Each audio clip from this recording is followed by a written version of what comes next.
Hi and welcome to Fun Swedish. Verbs. Words that describe things you do. Actions. Super important to master in Swedish if you want to make your own sentences in the present, past and future. Chill out. Dig what? There are two types of verbs. Regular verbs and irregular verbs. Regular verbs are the simpler ones and irregular verbs are the complicated ones. We have previously made a video about the regular ones and you can find it here. But today we're going to focus on the irregular ones, the complicated ones. But what are irregular verbs and why are they so complicated? Irregular verbs are grammatical terms, but it basically means that they don't follow a simple logical pattern like the regular ones when you use them in different times. I find their illogic and foolish grammar a constant irritant. So, in other words, each verb works in its own way and you just need to learn them by heart. But for now, let's leave theory behind and let's look at the 10 most common and useful irregular verbs in Swedish. What they mean, how you pronounce them and how you use them. Number 1. Att vara, to be. And it looks like this in different times. Att vara, to be. Jag är, I am. Jag var, I was. Jag har varit, I have been. And this is, if not, the most used Swedish verb. And as you can see, it's super irregular, both in English and in Swedish. I mean, its infinitive form, att vara, to be, is for example completely different from its present form. Jag är or I am. To be or not to be. Att vara eller inte vara. You will definitely need this verb, both for poetry and to present yourself in Swedish. Jag är din YouTube-lärare. I am your YouTube teacher. This verb is also useful when you're talking about hunger. Jag var hungrig förut, men jag åt en glass. I was hungry before, but I ate or had an ice cream. And also useful to ask questions such as har du varit i Sverige förut? Have you been to Sweden before? Let's move on to our next verb. Number 2. Att ta, to take. Also a very common irregular verb in Swedish and very useful when you want to order. And this is how you say them in different times. Att ta, to take. Jag tar, I take. Jag tog, I took. Jag har tagit, I have taken. So, like we said, very useful when we want to order. For example, jag tar en kanelbulle tack. I will take or have a cinnamon bun please. Vi tog en annan buss. We took another bus. This verb ta is also used in this common phrase. Ska du äta här eller ta med? Will you eat here or is it for takeaway? And a final example. Jag har tagit en paus. I have taken a break. Next irregular verb, number 3. Att ha, to have. Like you can see, very similar to English. So even if it's a regular verb, it's kind of easy to remember. This verb will also be very useful for you since it also works as a helping verb. And you can learn more about helping verbs in this video we made about it. So, this is how you modify the verb ha in different times. Att ha, to have. Jag har, I have. Jag hade, I had. Jag har haft, I have had. Some examples. Jag har en ny ryggsäck. I have a new backpack. Förlåt, men jag har bara ett tuggummi kvar. Sorry, but I just have one gum left. I have come here to chew bubblegum and Learn Swedish. Jag har haft problem med ryggen, men nu är det bättre. I have had problems with my back, but now it's better. Next verb, number 4. Att se, to see. Short and similar to English. And super irregular as you can see here. Att se, to see. Jag ser, I see. Jag såg, I saw. Jag har sett, I have seen. Some examples of this verb. Jag såg en tjej som pratade om oregelbundna verb. I saw a girl who was talking about irregular verbs. Jag ser inte dig, var är du? I can't see you, where are you? Or a phrase that I'm sure most of you use daily. Har du sett min mobil? Have you seen my phone?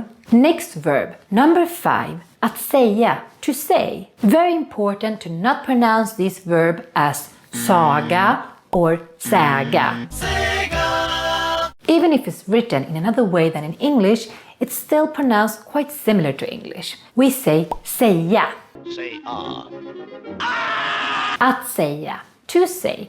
Jag säger. I say. Jag sa. I said. Jag har sagt. I have said. Something a lot of my students mix up is this verb jag sa, I said, and the verb jag såg, I saw. If you want to say I said, you need to say jag sa. And if you want to say I saw, jag såg. Similar but different verbs. And now let's look at some examples how you can use this verb säga. Jag säger nej. I say No! No! No! De har sagt att de skulle komma idag. They have said that they were coming today. Or this classic phrase that you will hear many people say to you. Vad sa du? What did you say? You will especially hear this phrase, vad sa du? If you don't practice your Swedish pronunciation enough. So, in order to avoid that, you should buy our online video courses, where we practice a lot the Swedish pronunciation. For example, in our beginner course, where we go through all the rules about Swedish pronunciation. We practice a lot of pronunciation in this course, so you don't hear the phrase vad sa du as soon as you open your mouth. The link to our online video courses is up here and in the description below. Next verb, number 6. Att vilja, to want. Another irregular verb that you will need when you want something. Att vilja, to want. Jag vill, I want. Jag ville, I wanted. Jag har velat, I have wanted. Another very common mistake is to think that this verb vill means will, like in English. But no, vill means for us want. And if you want to say will in Swedish, then you normally say ska. But back to the verb vilja, to want. Let's see how you can use this in different times in sentences. Jag har velat bo i Sverige hela mitt liv. I have wanted to live in Sweden my whole life. Jag vill inte. I don't want to. Something you can hear a lot if you have children. Another example. Hon ville ha en kram. She wanted to have a hug. Next verb, number 7. Att gå, to go or walk. Also similar to the English one, just that we use sometimes gå in a different way. We use gå more when we're walking. So if you're going somewhere with some kind of transportation, like bus or car, then you will use åka instead, another verb. But gå for us is more to walk. It can also be used in some fixed expressions, like I go to the cinema, jag går på bio. But in general, gå for us is more used as walk. Let's see how you can say this verb in different times. Att gå, to go, walk. Jag går, I go, I walk. Jag gick, I went. And jag har gått, I have walked. Something you might have noticed is that the G, is pronounced in different ways here. When it's followed by an å, it's pronounced more like a g, gå. But when it's followed by an I, like in gick, then it's pronounced more like a Y sound, gick. Let's look at the conversation with this verb. Hej då, jag går nu. Bye bye, I will go now. 5 minutes later. Vart gick hon? Where did she go? Hon har gått hem. She went home. Next verb. Att äta, to eat. It's irregular and it's also an important survival verb because you need to eat. Very important to remember that the 2 dots on the A in this verb äta is pronounced like äta and not ata. Let's look at this verb. Att äta, to eat. Jag äter, I eat. Jag åt, I ate. So here we change the vowel. It's an A with 1 dot on the top. Jag har ätit. I have eaten. This verb illustrates a very typical irregular verb, that it changes the vowel when you conjugate it. Super weird. And that's why it's irregular. Let's look at some examples with this verb. Vad äter man i Sverige? What do you eat in Sweden? Vi äter mycket potatis. We eat a lot of potatoes. And if you want to know more about what we äter in Sweden, then you can check out this video we made about it. Maybe the Swedes ask you this phrase. Har du ätit surströmming? Have you eaten fermented herring? And maybe you answer this way. Ja, jag åt det på midsommar. Yes, I ate it on midsummer. Usch, vad äckligt. It was disgusting. Next verb. Att veta, to know, information. Important to not use this verb when you talk about knowing someone, because in Swedish we use another verb for this. Jag känner henne. I know her. But when you talk about knowing something like information, then we use veta. So don't say jag vet henne. No, you need to say jag känner henne. And this verb is modified this way. Att veta, to know. Jag vet, I know. Jag visste, I knew. Jag har vetat, I have known. Some examples. Vi har vetat länge att hon ska sluta på jobbet. We have known for a long time that she was quitting the job. Jag visste det, I knew it. Or, jag vet inte, I don't know. And you really need to know, veta, this sentence. Jag vet inte. Because it's the most common sentence in Swedish. Learn this by heart. And then we have come to our last irregular verb. Att göra.